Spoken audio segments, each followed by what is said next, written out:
আসসালামু আলাইকুম everyone. So আজকে কলেজ মাঠে একটা ফুটবল ম্যাচ আছে পেরোলি বাজারদের সাথে। তো চলেন খেলা দেখানো যাক। ভাই বল কই ভাই, বল নিয়ে আসেন রেফারি স্যার।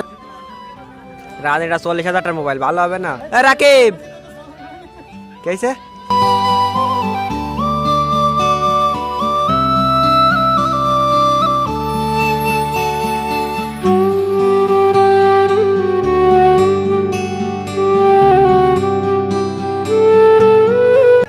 ভাই ভাই সুতো ভাই এ আরে স্যার দিয়ে যা আরে মার দম কার ভাঙ দিছিস